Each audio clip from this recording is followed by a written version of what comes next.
ایک ہی قوم ہے لیکن کتنی لڑائیاں، ایک خون ہو جائے تو صدیوں تک، 100 سال تک لڑائی چل رہی ہے. مار دینا، کاٹ دینا ان کے لیے کوئی بات ہی نہیں ہے. ہم پڑھیں گے انشاءاللہ آگے. میں نے کہا نا آج تمہید بنا رہے ہیں پہلی مجلس میں تاکہ آپ زیادہ پریشان نہ ہو. ان جنگوں کا حال بھی پڑھ دیں گے جو زمانے جاہلیت میں بھی کیا حال تھا ان جنگوں میں، ان لوگوں کا کس طرح سے ایک دوسرے کی قتل و غارت گری کرتے تھے. ایک ہی قوم اپنے آپ کو نسل ابراہیم کہنے والے، نسل اسماعیل کہنے والے، ایک دوسرے کے خون کے پیاسے کس طرح سے تھے کہ ایک قتل ہو جائے تو صدیوں تک ان کی لڑائی چلتی تھی. کئی سال تک قبیلے میدان جنگ میں رہتے تھے. جب ہم کہتے ہیں کہ رسول نے کیا کام کیا تو ہم کہتے ہیں کہ دنیا کو کہتے ہیں کہ وہ جو ایک دوسرے کے خون کے پیاسے تھے انہیں بھائی بنا دیا. رسول نے خون کے پیاسوں کو بھائی بنایا، تم نے بھائیوں کو خون کا پیاسا بنا دیا. ذرا اپنے گریبانوں میں جھانک کر تو دیکھو، شرم نہیں آتی ہے جملہ کہتے ہوئے؟ کبھی غور نہیں کیا، سوچا نہیں کہ رسول نے خون کے پیاسوں کو بھائی بنایا، تم نے بھائیوں کو خون کا پیاسا بنا دیا. رسول نے شہروں کی سرحدیں بھی ختم کر دی. لا فرقا بین عربی و عجمین، کوئی فرق نہیں رکھا عجمی اور عربی میں. تم نے ہمسائے کو ہمسائے کا قاتل بنا ڈالا. اور پھر اسلام، پھر اسلام، پھر اسلام. وہاں تو یہ ہوا، کیا ہو رہا تھا؟ بت پرستی. صرف مٹی کے بنائے ہوئے بت نہیں، اپنے نظریات کے بت. کبھی کبھی انسان اللہ کا نام لے رہا ہوتا ہے، حقیقت میں شرک کر رہا ہوتا ہے. معاذ اللہ، اللہ کا نام لے کر نہیں. میں کیا کہہ رہا ہوں کہ اوپر سے اللہ کا نام لے رہا ہوتا ہے، اندر ہی اندر اپنے نظریات کی پوجا کر رہا ہوتا ہے، اپنے نظریات کا بت بنا لیتا ہے کہ جو اس کی پوجا کرے گا وہ تو ٹھیک، جو نہیں کرے گا وہ واجب القتل ہو گیا. اپنے ہاتھ سے صنم تراشتے تھے ان کو خدا، خود بھی جانتے تھے کہ یہ خدا نہیں ہے، لیکن آمدنی اسی ذریعے سے تھی. آمدنی کا ذریعہ تھا، چڑھاوے چڑھائے جاتے تھے نا. لہذا اس لیے لوگوں سے کہتے تھے کہ یہ تمہارا خدا ہے. صنم پرستی عروج پہ اللہ کے گھر کو صنم کدہ بنا ڈالا تھا.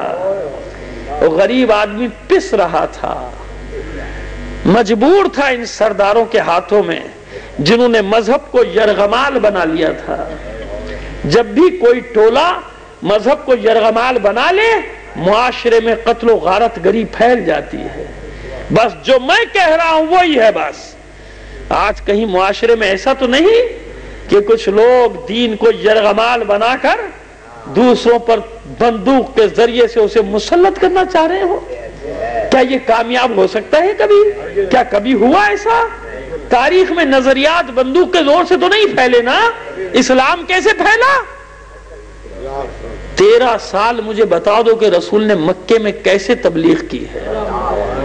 اپنے تمام بھائیوں سے پوچھ رہا ہوں، ہم سب مسلمان ہیں نا، اللہ کا کلمہ پڑھتے ہیں، اللہ اور رسول کا کلمہ پڑھتے ہیں. یہاں تک تو قدر مشترک ہے، قرآن ایک ہے.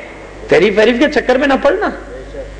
اگر کوئی کہتا ہے کہ وہ شیعوں کا قرآن دوسرا ہے تو وہ بالکل خود بھی جھوٹا ہے، اس کو پتہ ہی کچھ نہیں. کیونکہ تحریف کی جو روایات ہماری یہاں ہیں اس سے زیادہ دوسری جگہوں پر ہیں.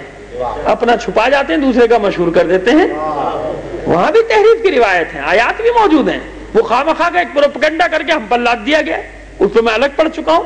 لہذا اپنے بھائیوں کی غلط فہمی دور کر دو.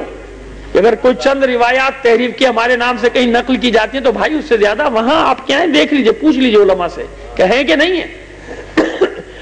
ایک صلوات بھیج دیجئے.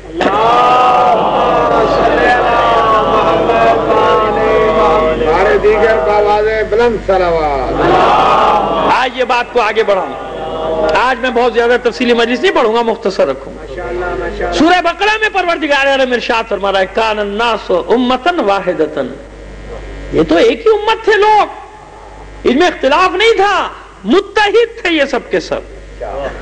فبعث اللہ النبیین مبشرین ومنذرین. اللہ نے ان کے درمیان انبیاء کو جب ان میں اختلاف ہوا تو اللہ نے رسولوں کو بھیجا بشارت دینے والوں کو بھیجا، ڈرانے والوں کو بھیجا، اور ایسے نہیں بھیجا، کتاب بھی بھیجی بالحق، حق کے ساتھ بھیجی۔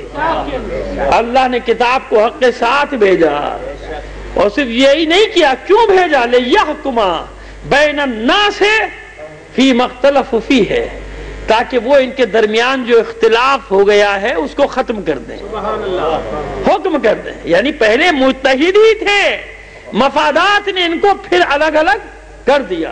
تو رسول کیوں آتے رہے؟ کتاب کے ساتھ، احکام کے ساتھ، تاکہ ان کو پھر سے واپس جوڑ دیا جائے، متحد کر دیا جائے۔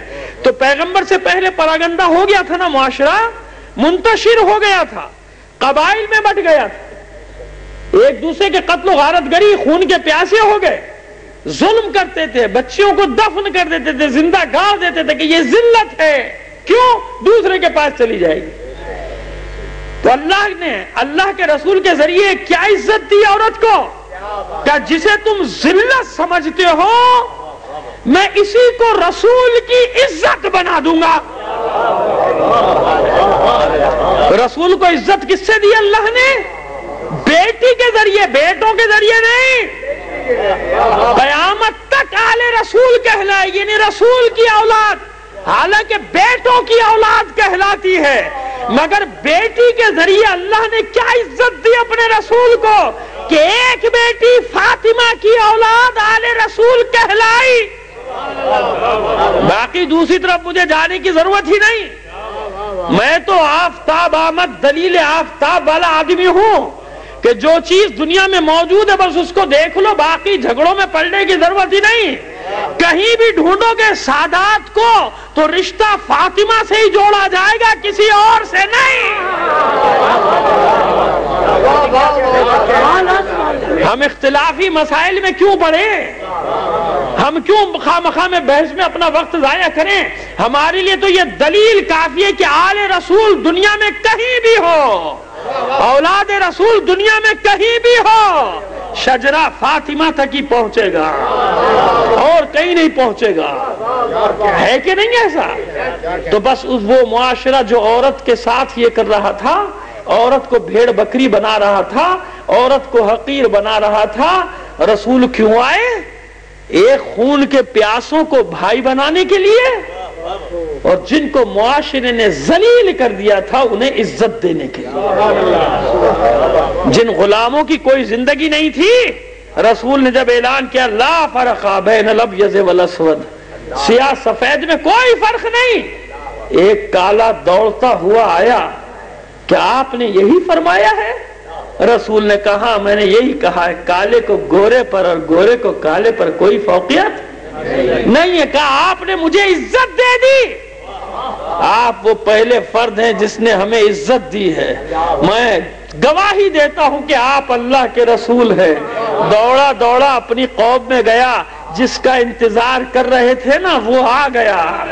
یعنی یاد رکھو انسانیت کے نجات دہندہ کی صفت کیا ہوگی؟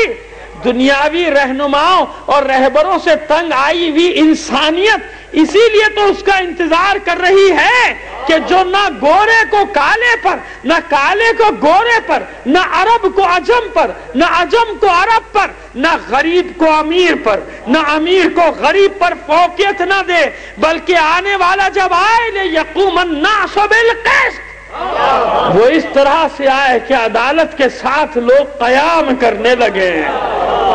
تو پس یا پہلے محمد نے یہ کر کے بتایا عملی طور پہ، اپنا نقیب بنا دیا ایک کالے کو، ایسا ہی نا، ایک سیاہ کو، ایک سیاہ فام حبشی کو اپنا نقیب بنا دیا کہ تم میرے نقیب ہو، تمہارے سوا کسی کو یہ عہدہ سجدہ نہیں ہے۔ کتنا کھول جاتے تھے لوگ جب بلال حبشی اذان دیا کرتے تھے، یہ سیاہ فام حبشی، لیکن کہہ نہیں پاتے تھے رسول کے سامنے۔